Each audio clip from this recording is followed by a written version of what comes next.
ஆன்மீக நண்பர்கள் அனைவருக்கும் அன்பு கலந்த வணக்கங்கள். இன்றைக்கு நாங்கள் ஆன்மீகம் சம்பந்தமான பதிவில் அதாவது யோக ராகு யோக கேது அருளும் அபூர்வ கோயில் என்னன்னு சொல்லி பார்க்கலாம் வாங்க. 6 நட்சத்திரக்காரர்கள் அவசியம் வழிபட வேண்டிய அம்பர் மகாளம். தேவர்களும் அசுரர்களும் பார்த்தீங்கன்னா பார்க்கடலை கடைந்த போதும் அதாவது பார்த்தீங்கன்னா ஆழகால விஷம் வெளியானது பிரபஞ்ச நன்மையின் பொருட்டு தான் ஈசன் அதை ஏற்றுக்கொண்டாராம்.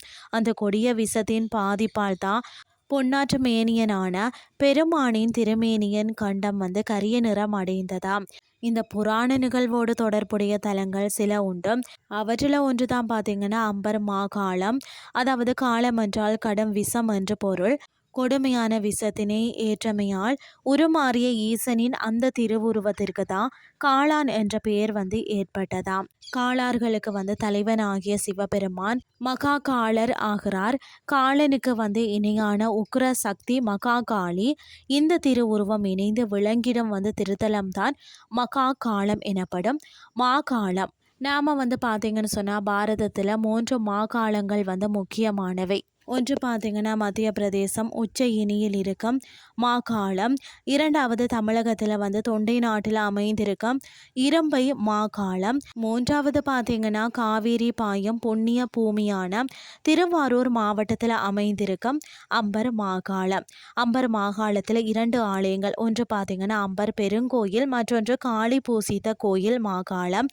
இவற்றுள்ள 2வது ஆலயமான கோயில் தான் மாகாளம் குறித்த தகவல் சுவாரஸ்யமானது.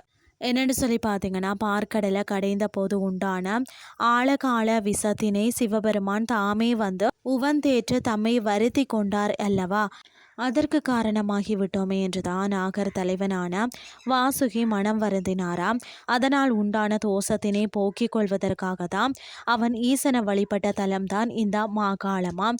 கொடும் விஷத்தை உடையவரான மாகாளன் பூஜித்த ஈஸ்வரர் என்பதால் இவருக்கு மாகாளேஸ்வரர் என்றும் திருநாமம் ஏற்பட்டதாம்.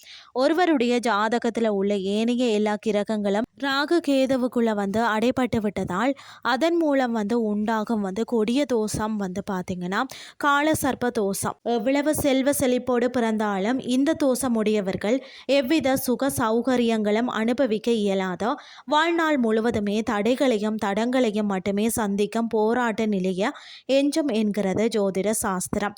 இப்படியான தோஷம் இருக்கிறவங்க வழிபட்ட நன்மைகளை அடைய சிறந்த பரிகார தலம்தான் இந்த அம்பர் மகாளம். கால சர்ப்ப தோஷத்தினை அதாவது கால சர்ப்ப யோகமாக மாற்றிட வல்ல அற்புதமான தலம் தான் இதை. நீங்களும் போய் தரிசித்துக் கொள்ளுங்கள் என்று சொல்லி கூறிக்கொண்டு இன்றைய ஆன்மீகம் சார்ந்த பதிவை நிறைவு செய்து கொள்கிறேன். இதே மாதிரி மற்றொரு ஆன்மீகம் சார்ந்த பதிவோடு உங்களை சந்திக்கிறேன். நன்றி.